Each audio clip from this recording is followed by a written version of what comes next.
सुबह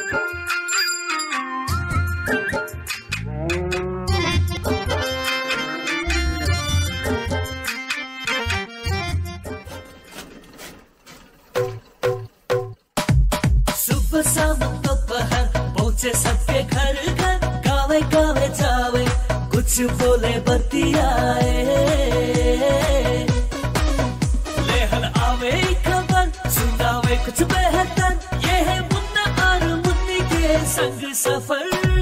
सुनहरा सफर होय सुनहरा सफर, सुनहरा सफर होय सुनहरा सफर। हरदम लावाना हफ्तों तक 2-3 ले लाइए करूँगा भी कहूँ वाला तब ले लेला साल पार ऐसे ना ही हो। हाय उतना गछ से पकड़ के हाय बहनी कैसे उठा के उसका खाओ ऐसे हाय यहाँ कहीं के सटा के हाय हाथ हाय बगल जाए चाहे नहीं करके ये का करो तुझे कि कहल बाकी पानी पानी आइल पियाए चाहिए।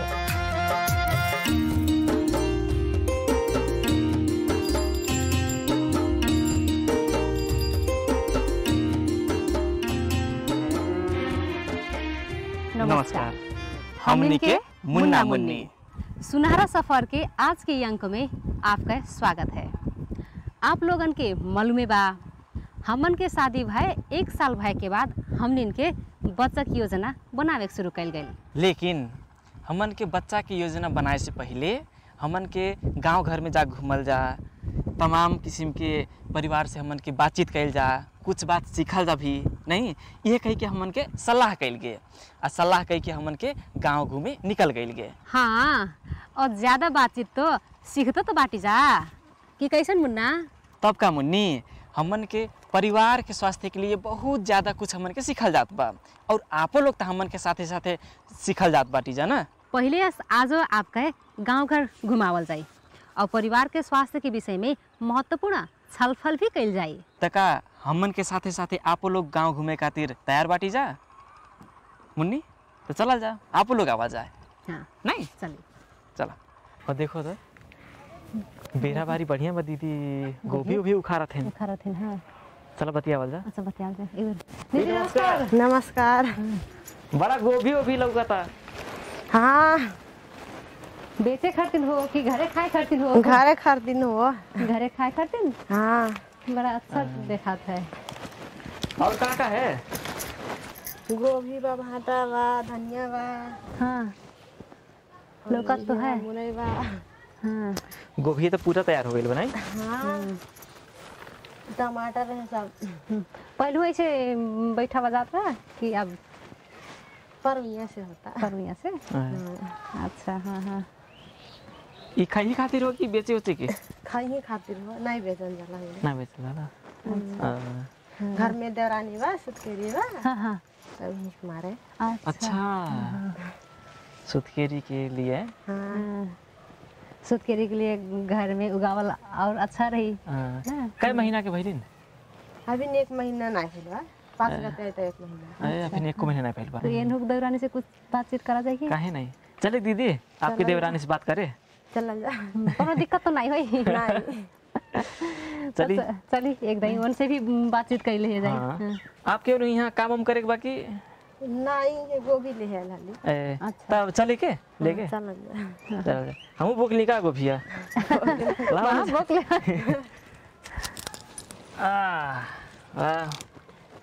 बड़ा सुंदर बा मुन्नी। नहीं? हम ले लिए एक ठो ले ले तू। अरे घरे बा। हाँ। अच्छा, धनिया पाता होता नहीं ले आ गई। घरे में है मान बाबू। हाँ, और इटू रख गए ले हैं। हाँ। गोभी और मना लेके जाते हैं। अच्छा।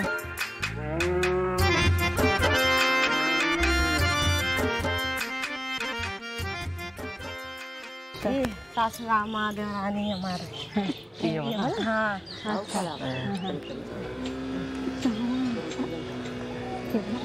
नमस्कार अम्मा। नमस्कार। नमस्ते। नमस्ते। हम गोभी लेके चली आएंगे। और ये आपके बड़की पटको के साथ भेज रहा गोभी लेके। ये जेठानी वही गोभी भी टूरत रहना, तब कहल गए कि चला तनी भेंट कर लिहल जा। सुतकेरी वाना घरे ते। और अच्छा ठीक बा? हाँ ठीक बा। खान पियन हो गया मनु? हाँ अच्छा, तो आप खाना का खावा गया है? आलू तरकारी कति तरकारी रहे? आलू गोभी बटवे करे गोभी बा आलू बा नया सुतकेरी नहीं, तो उनके लिए अब उन का खाही जब जो देरी तो उनसे खाई नहीं अपने से मांगी नहीं। हाँ हाँ नहीं हाँ। जैसे कि 25 दिन भा है ना ये लइकर भा बच्चा के भाई लोग केन करे हाँ, अच्छा 25 दिन हाँ 25 दिन भइले। हाँ। 26 दिन कहाँ घर में भर है कि अस्पताल में कि स्वास्थ्य चौकी में? अस्पताल में वहाँ पहले वहाँ गए स्वास्थ्य चौकी में, हाँ हाँ तो वहाँ नहीं हुई, वहाँ से तब वहाँ बुटौल गए लुम्बनी अंचल में, अच्छा तो वहाँ हुई। हाँ वहाँ काहे गवा गए तो नहीं अस्पताल में? हाँ। जैसे यहाँ स्वास्थ्य चौकी में गए तब मतलब वो पीड़ा नहीं होत रहे, ओकरे बाद में कहा लगे सुई लगा के कही तब कहा तो यहाँ सुई लगा के मिली, तो ना तो वहाँ पठा देना। अच्छा अस्पताल में तो अब डॉक्टर लोग पोंछ पास दे रही हैं। नहीं ना हुआ तो हलो है ऐसा हाली हाली हो जाती तू तुरंत 5 किलो के दे दा पल लइका वैसे तो देखा था हाली दीबे न कर लइके नहीं। हाँ, घरे आवे के बाद नहा धोवा गए कि नहीं?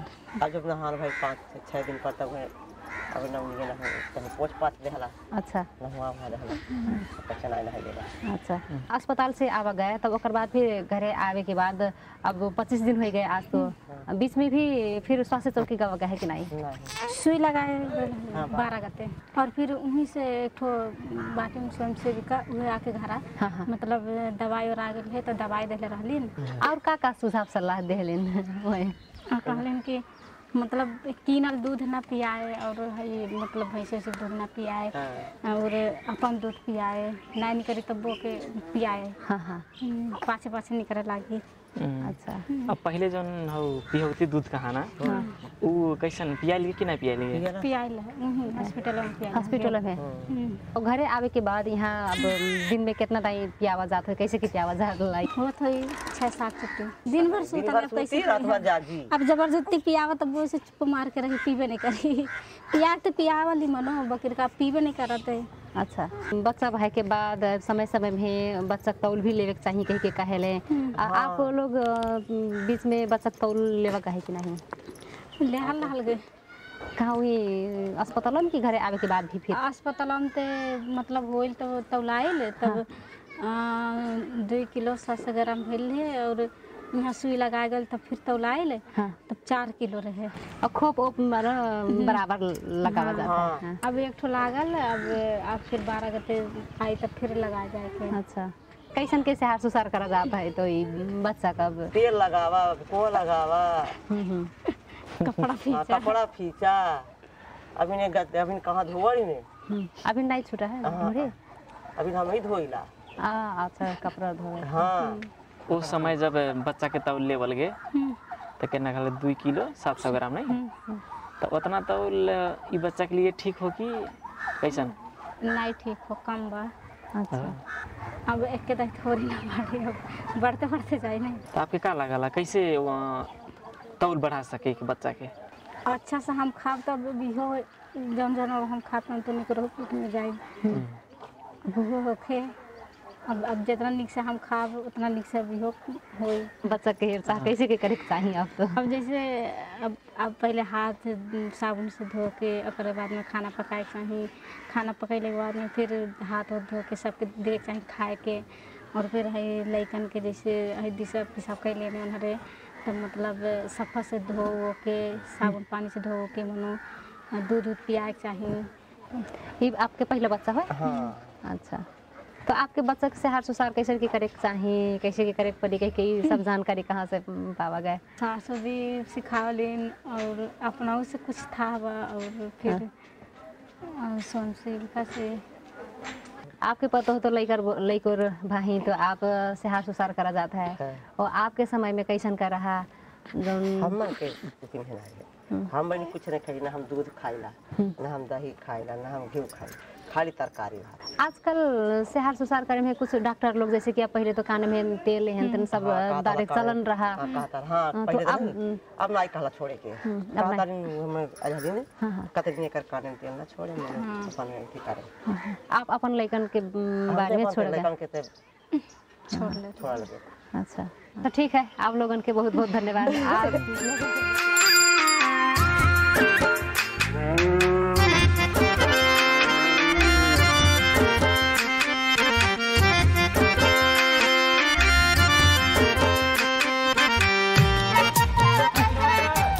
नमस्कार चाची। दीदी नमस्कार। नमस्ते दीदी। नमस्ते। और हाल चाल सब ठीक है? अरे इतना बढ़िया से टेक्निक मिल जाता बच्चा के।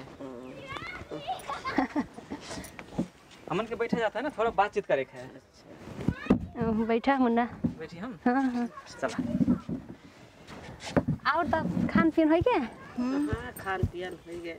अच्छा हाँ। कहाँ है पापा लड़का के? ये मिट्टू पापा। नहीं सुने लगा तो नहीं है। मिट्टू पापा। हाँ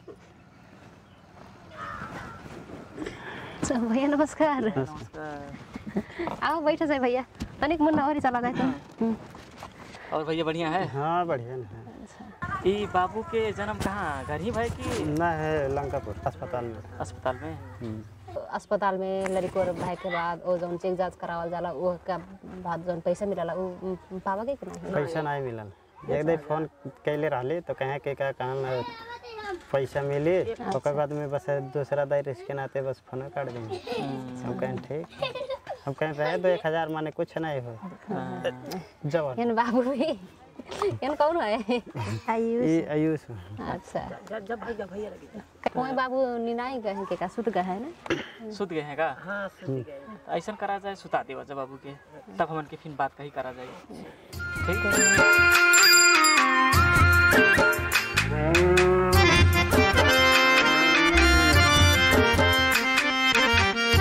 सब्जी बना रहे हैं? साग की है। अच्छा पालक का। अच्छा ये पालक जो है? अच्छा हाँ घर ही लगावा गया है। अरे बोल भाई। हाँ अब कहल जाला कि जाए खेती होते में लगाया। अच्छा वहाँ के चाची आप गई हो ना वहाँ हॉस्पिटल में? तो जब बच्चा जब भइल है तो कैसे कैसे वहाँ सेवा मिलल है? अब सेवा तो मने बढ़िया नहीं रहा। बच्चा मने पहुंचत हो गइला, कुछ घंटा नहीं बीतला। अंदरवा मने ना जाए वही दी रही। अच्छा तब जब होई गइला तब कपड़ा मांगी, कपड़ा पूरा देहली अपन लपेट के तब लाइला हम माटी के। वहाँ अस्पताल से अब आवा गए आई गई। तो ओका बाद फिर अस्पताल में गवा गए कि नहीं? जैसे कि महतारी को बच्चा के लेके और यहाँ घर में आवा है कि नहीं? जो स्वास्थ्य कर्मी लोग हैं यहाँ लग यहाँ क्यों नहीं आवा? आप लोग नहीं गइल के नहीं गेल। कोनो परेशानी ए बीच में भइल कि नहीं? अम्मा के और बच्चा के ना है कोनो परेशानी कोनो नहीं? तो अस्पताल में तो बच्चा होले तब भी अब खोप ओप लगा है कि नहीं? सुई हुई आपको बच्चा का लगल ना?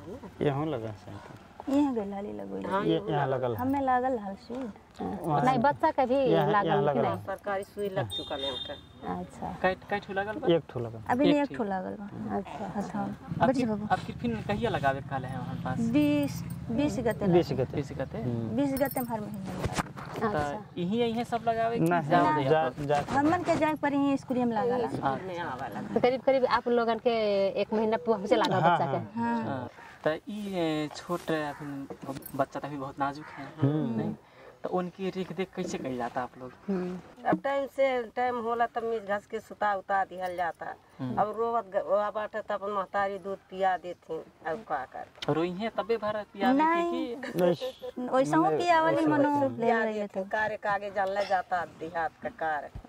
अब जब और चिल्लाए रोए लगिया तो और पिया दिया बैठ के घंटा। आपके दूध बराबर आवेला कि नहीं? उतना बराबर नहीं आवेला मनो। अब किरी है कर। अच्छा बराबर नहीं आला उतना? दूध दिलाई थी, दूध पिया भाई बच्चा का अच्छा पहले बच्चा के दूध काहे नहीं आवाला? पता नहीं का है। पैसन भी अब सुनाला डॉक्टर लोग भी कहले कि जैसे कि 6 महीना नहीं पहुँचे तब तक पानी भी नहीं खावे के चाहिए, नहीं पियावे के चाहिए कह के कहले। पानी नहीं अभी नहीं पी। नहीं पानी नहीं। बिलायती दूध मानो पियावा जाला। बिलायती दूध। छोटे उम्र में बच्चा जब में भइल है तो कहल जाला नहीं हमन के कि छगड़ी के दूध पियावे के चाहिए सबसे पहले? नहीं हमरे पियले वाटर अपना पियावे नहीं एकदम शुरू से छती दूध पिया। लेकिन गांव में तो और जनी सुनल के हमन के कि पहले छगड़ी के पियावल जाला। नहीं पियावत हइया का बकर हमन के नहीं पियले। हमन के प्रभुतम चलल है पतो हन के नहीं दी पिया गई है। ठीक हमन के चलल जाता। नमस्कार नमस्कार चाची। नमस्कार। स्वास्थ्य चौकी भी जाए पड़ा। ओकर बाद निकल जाई स्वास्थ्य चौकी में जी कि सर कैसन के पौले हैं हाँ, नहीं हाँ। समुदाय में कैसन कैसन मनोअभ्यास चलत बा। हाँ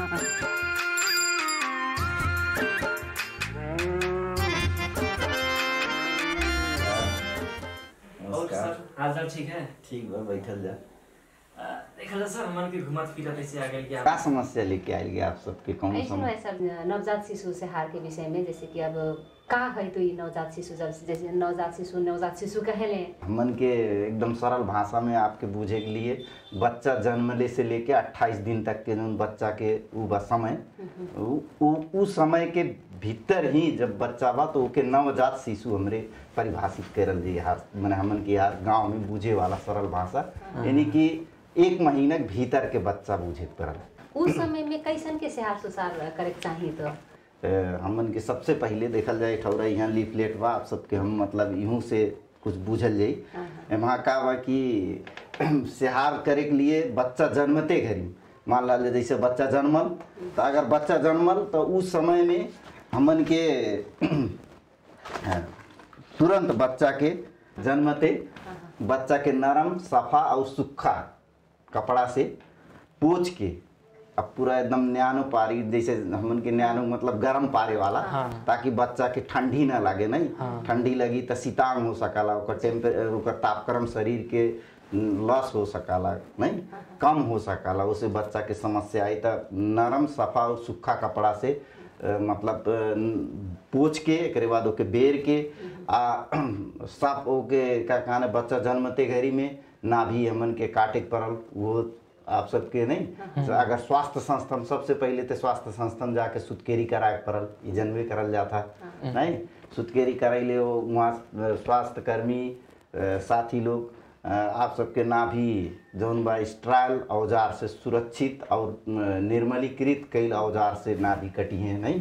नाभि कटले के बाद में उससे का होला कि बच्चा के नाभि नहीं पाकी, इन्फेक्शन नहीं हुई नहीं। दूसरा नंबर बच्चा जन्मते घरी जब हमन के नरम सूखा कपड़ा से जब पोछल जाई तो कहाने कि माया के अंगालो नहीं एठौरा मतलब हमन के ऐसे बेरे वाला आमा के छाती में कपड़ा ना रहे, एक बाद बच्चा के भी खोल के टक के टाँस के रख दे को, ताकि बच्चा के और आमा के टेम्परेचर में मेंटेन रखे के लिए सजीलो पर बच्चा के टेम्परेचर लॉस ना हुई तापक्रम। एक चीज़ और ध्यान दे पड़ल, जब बच्चा जन्मी तो 1 घंटा भीतर में ही हमन के जो मतलब पहले हमन के समाज में नाई जानत रहने तो बच्चा जन्मते घड़ी में छगड़ी के दूध नहीं बाखरा के हम कहाने एक बाद गाय भैंसी दूध लान के खियावत रहने, पहले शुरू कहीं ही पियावा तब एक बाद महतारी दूध पियावा नहीं।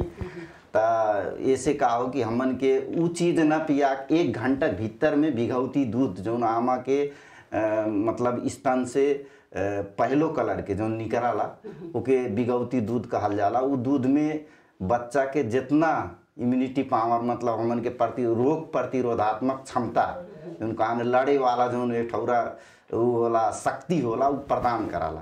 तो वो हमन के समाज में अभी ना आप ढेर जने नहीं जाना ने कि अब तो आस्ते आस्ते आस्ते आस्ते शिक्षा के प्रचार होता तो थोड़े थोड़े जाना तटे आप सब जिज्ञासा रख गए एक बारे में।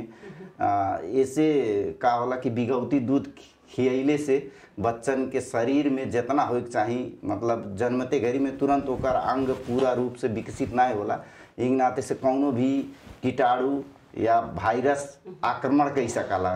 तो जब वो बिघौती दूध खैले रही तो आक्रमण ना कर सकला, ओकर विरुद्ध में हमन बच्चा के शरीर में रोग प्रतिरोधात्मक क्षमता विकास हो जाए। एक नाते बिघौती दूध 1 घंटा भीतरे में खियाए हो।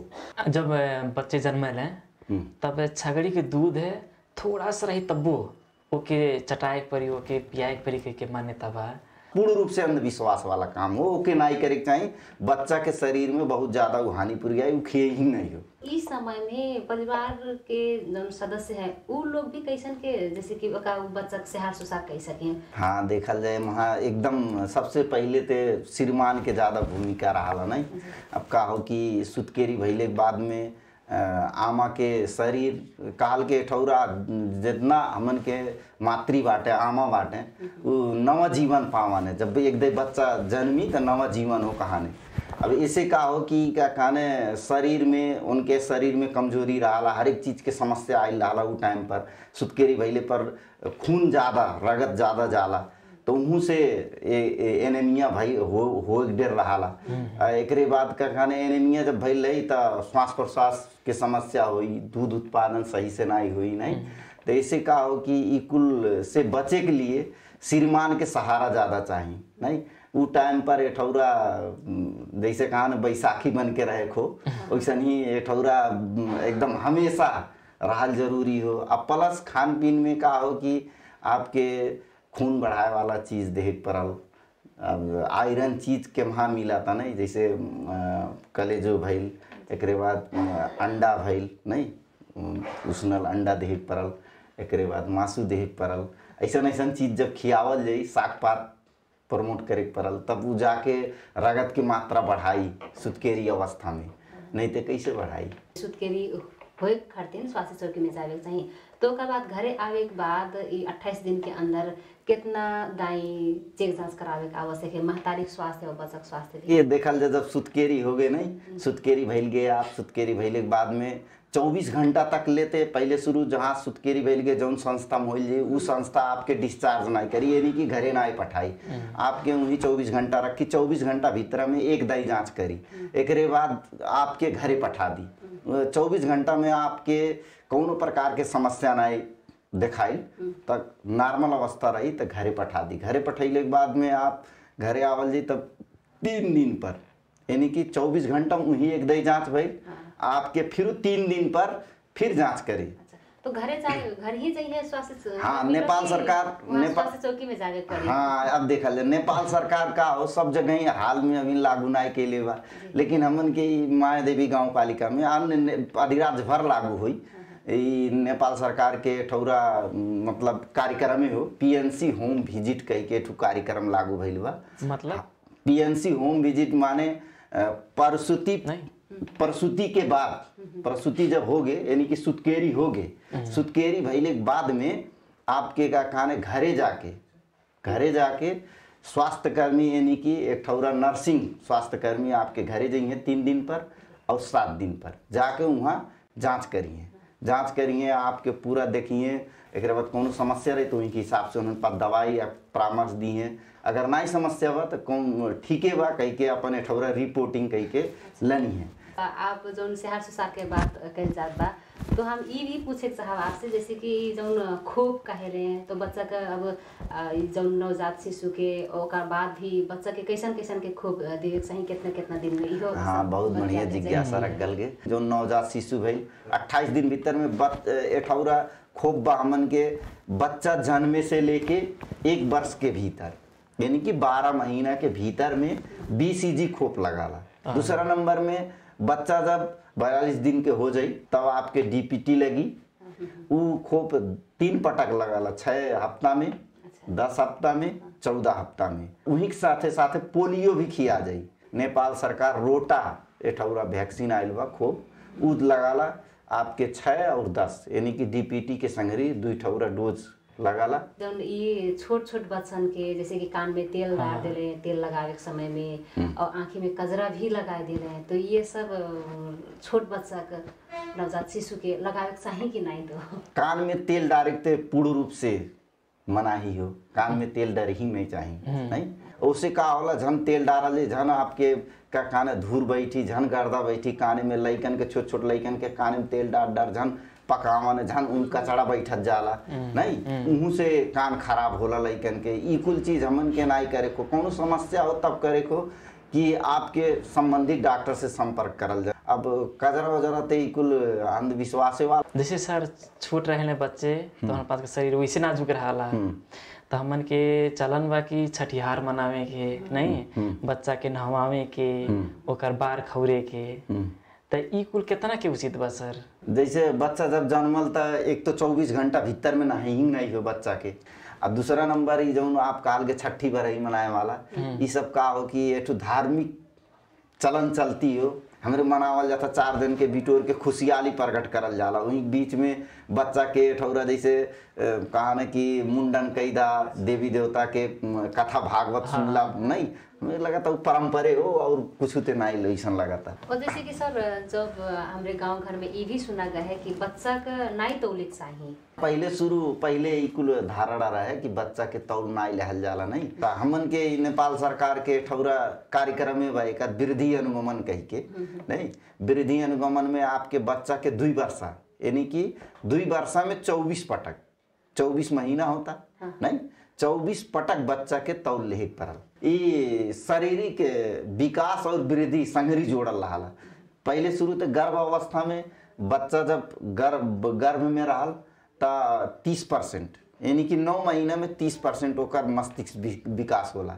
एक बाद पहला वर्ष में 25%, दूसरा वर्ष भीतर में 25% यानी कि 50 हो गए 2 वर्ष तक, 30-80% यानी कि 2 वर्ष के भीतर में 50% विकास होता मस्तिष्क के। तो अगर हमरे वो बच्चा के तौल नियमित नाई लहल के उमेर अनुसार ओकर तौल बा कि नहीं ओकर जैसे 2 महीना भइल तो कितना तौल हो चाहिए, 3 महीना भइल तो कितना तौल हो चाहिए। अगर तौल नियमित बढ़िया से नाई बढ़ाता तो हमन के का खियाए पड़ल, पोषण तत्व मान ला आपके 6 महीना के बच्चा हो गया तब खाना खियाए पड़ल। अगर वो चीज़ नहीं खियावल जाए आप अपन बच्चा के तो ओकर मस्तिष्क जो विकास होए चाहिए उ नहीं हुई। तो आप सब गांव घर में कैसे होला कि कहने कहीं हमार लइकवा पढ़ी नहीं जाना था, हमार लइकवा पढ़ी नहीं जाना था, दोष दिए लइकवा के, लेकिन दोष रहा बाप महतारी। तो कम से कम बाप महतारी लोग के ध्यान देखो।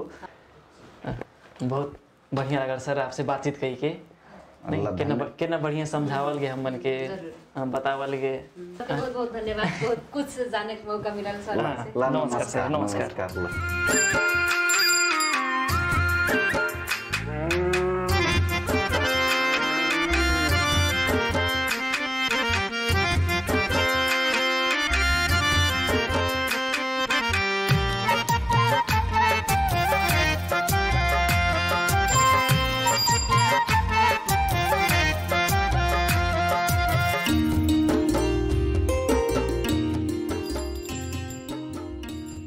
मुन्नी, तो आज के सुनहरा सफर में हमन के नवजात लइकन के कैसे रेख देख करे के चाहिए आ कैसे दूध पियावे के चाहिए ई कुल विषय में जानल के बुझल के नहीं।